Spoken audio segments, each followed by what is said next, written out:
Assalamualaikum warahmatullahi wabarakatuh. Kami dari kelompok 2, mahasiswa jurusan Manajemen, Fakultas Ekonomi Universitas Sintu Marosukoso. Pada video saat ini, kami akan mempresentasikan tentang teori keputusan. Berikut adalah anggota dari kelompok 2. Baiklah, kita langsung lanjut saja pada bagian pembahasan, yaitu teori keputusan. Teori keputusan berasal dari terjemahan sederhana bahasa Inggris, yakni decision theory. Teori keputusan merupakan pendekatan analitik dan sistematik untuk mempelajari pengambilan keputusan. Pendekatan model matematik dapat membantu para manajer dalam pengambilan keputusan terbaik. Pertanyaan yang muncul, apa yang membedakan antara keputusan yang baik dan keputusan yang buruk? Keputusan yang baik didasarkan ada logis dengan pertimbangan menggunakan semua data-data dan alternatif pemecahan yang tersedia, serta menggunakan pendekatan kuantitatif. Teori keputusan adalah suatu pendekatan analitik untuk memilih alternatif terbaik dari suatu keputusan. Dan ciri penting dari teori keputusan adalah bahwa akibat dari tindakan umumnya tidak diketahui. Dalam hal ini, peluang dihubungkan dengan bermacam-macam keadaan, cara lain untuk menafsir masa depan, meski hanya tersedia sejumlah kecil informasi, adalah dengan statistik bias. Pada saat pengambilan keputusan, terdapat 3 jenis kondisi atau situasi yang dihadapi pengambilan keputusan yang diklasifikasikan berdasarkan tingkat kepastian dari hasil atau payoff outcome yang akan terjadi. Tiga jenis kondisi tersebut adalah: yang pertama, ketidakpastian, mengacu kepada situasi di mana terdapat lebih dari satu hasil yang mungkin terjadi dari suatu keputusan dan probabilitas setiap kemungkinan tidak diketahui. Yang kedua, beresiko, mengacu pada situasi di mana terdapat lebih dari satu hasil yang mungkin terjadi dari suatu keputusan dan probabilitas setiap hasil diketahui atau dapat diperkirakan oleh pengambil keputusan. Dan yang ketiga, kepastian, mengacu kepada situasi di mana hanya ada satu hasil yang mungkin terjadi dari suatu keputusan dan hasil ini diketahui secara tepat oleh pengambil keputusan. Dalam hal ini, tidak setiap teknik keputusan cocok untuk semua kondisi. Pada proses pengambilan keputusan, semua informasi yang diperlukan disusun dalam bentuk tabel yang disebut sebagai tabel hasil atau payoff table atau tabel keputusan. Keputusan tidak didasarkan pada highest expected value atau lowest expected cost terendah, karena orang lebih memilih terhindar dari kondisi yang berpotensi musibah dibandingkan dengan mewujudkan keuntungan dalam jangka panjang atau highest expected value atau risk averse. Pengertian utility berarti ukuran kesenangan yang ditimbulkan dari payoff dan dapat dinyatakan dalam skala numerik atau cardinal number. Sehingga utility merupakan suatu skala referensi. Angka lebih tinggi berarti lebih disukai dibandingkan angka yang lebih rendah. Langkah-langkah dalam pengambilan keputusan. Pengambilan keputusan merupakan proses seleksi di antara beberapa pilihan alternatif yang tersedia. Terkadang proses ini sangat sederhana, dan biasanya alternatif yang paling baik mudah dipilih.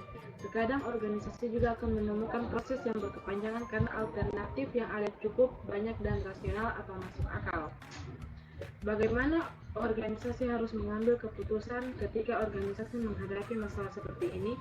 Biasanya keputusan ditentukan dengan cara berdiskusi, meyakinkan, lalu cara yang kemudian diambil adalah dengan berkompromi di antara para anggota. Pada garis besarnya, pengambilan keputusan dalam organisasi terdiri atas 6 langkah, yaitu 1. Menetapkan sasaran, 2. Menentukan persoalan, 3. Mengembangkan alternatif, 4. Mengevaluasi alternatif, 5. Memilih satu alternatif, 6. Melaksanakan keputusan. Pengambilan keputusan dengan pertimbangan lingkungan. Tipe keputusan yang mempertimbangkan lingkungan tergantung kepada informasi tentang situasi. Ada tipe keputusan yaitu yang pertama, decision making under COVID-19. kondisi lingkungan yang pasti. Pada kondisi ini, decision maker mengetahui konsekuensi setiap alternatif pilihan putusan secara pasti. Yang kedua, decision making and the rise, kondisi lingkungan yang beresiko. Decision maker mengetahui probabilitas untuk mencapai outcomes. Yang ketiga, decision making under uncertainty, kondisi lingkungan yang tidak pasti.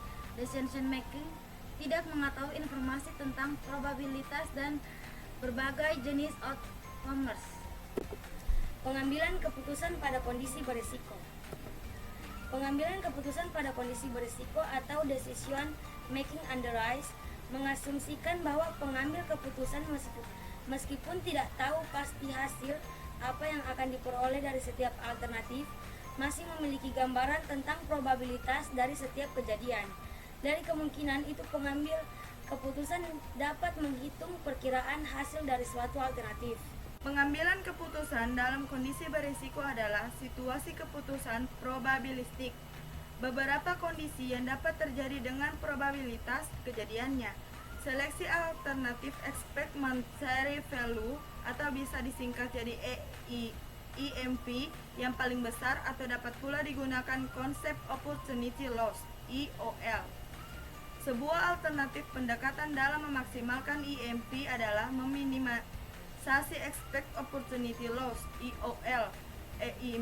EMV adalah suatu jumlah rata-rata tertimbang dari kemungkinan payoff untuk masing-masing alternatif. EOL yang sering disebut regret atau cenderung kepada perbedaan antara profit optimal payoff dengan payoff yang diterima secara aktual. EOL adalah biaya yang harus ditanggung akibat tidak dipilihnya solusi terbaik. EOL minimum dikonstruksi dalam bentuk tabel opportunity loss. Tidak dipilihnya alternatif untuk berbagai kondisi opportunity loss. Untuk berbagai kondisi dapat dihitung dengan cara membagi masing-masing outcomes di dalam kolom untuk outcomes terbaik pada kolom yang sama. Pendekatan yang paling banyak digunakan pada situasi ini adalah kriteria nilai harapan moneter expect monetary value atau EMV, atau biasa disebut nilai harapan atau EV. EV menentukan harapan hasil untuk setiap alternatif dan memilih alternatif dengan nilai harapan tertinggi. Pengembalian keputusan pada kondisi ketidakpastian. Ketika probabilitas kejadian suatu kondisi dapat diakses, maka EMV atau EOL biasanya kriteria keputusan dapat disesuaikan. Pada saat manajemen tidak dapat mengakses probabilitas outcome, dapat dipercaya atau hampir dapat data yang tersedia, maka dibutuhkan kriteria keputusan lain. Tipe problem seperti ini disebut sebagai keputusan dalam kondisi ketidakpastian dalam 5 kriteria keputusan. 1. Maximax. Kriteria maximax memungkinkan alternatif yang memaksimalkan outcome maksimal atau konsekuensi bagi setiap alternatif. Pertama, kita dapat tempatkan outcome maksimum pada tiap-tiap alternatif dan pilih alternatif itu pada angka maksimum. Sejak penempatan kriteria keputusan pada alternatif yang memungkinkan dapat meraih outcome paling tinggi, kriteria ini disebut kriteria optimas. Yang kedua, maksimin. Kriteria maksimin menemukan alternatif yang memaksimalkan hasil yang minimum atau konsekuensi bagi setiap alternatif.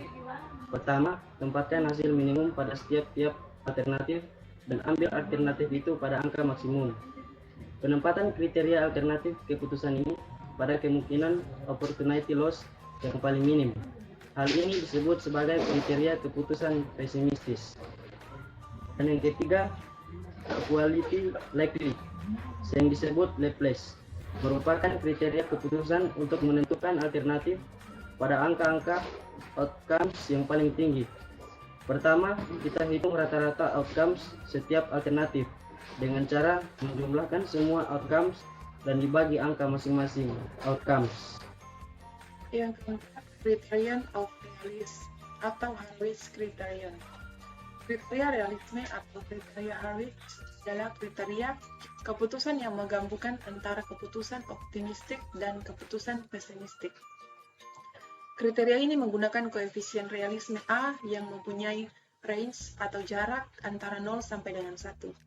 Jika A mendekati angka 1, maka decision maker optimis terhadap masa depan, dan jika A mendekati angka 0, maka decision maker pesimis terhadap masa depan. Yang kelima, minimax. Kriteria minimax menggunakan alternatif memperkecil opportunity loss yang maksimum di antara masing-masing alternatif. Pertama, kita pilih opportunity loss yang maksimum masing-masing alternatif. Kemudian pilih alternatif yang mempunyai angka minimum. Sekian hasil presentasi dari kami kelompok 2 diucapkan terima kasih.